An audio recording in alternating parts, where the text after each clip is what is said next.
السلام علیکم پیارے بچوں، آپ حرف میم کی کہانی سن چکے ہیں جس میں آپ نے میم سے بننے والے جو الفاظ سیکھے ہیں ان میں شامل ہے مرغی، مرغا، مچھلی، مسجد اور مینڈک۔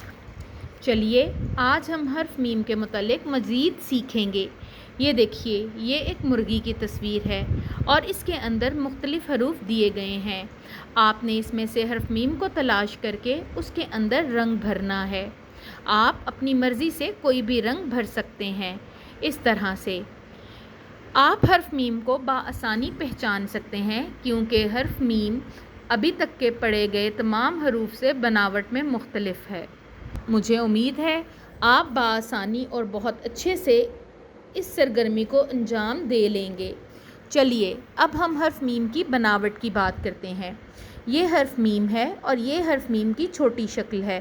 آپ ان کے اوپر کریون کی مدد سے لکھیے گا اور یاد رکھیے حرف میم ایک اصلی حرف ہے اور اس کی ابتدائی آواز ماں ہوتی ہے۔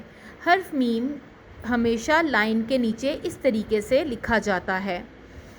آپ حرف میم ماں چھوٹی شکل لکھنے کی مشق کیجیے گا۔ اگلے سبق میں ہم حرف میم کو مصوتوں کے ساتھ جوڑ کر پڑھنے کی مشق کریں گے۔ تب تک کے لیے اللہ حافظ۔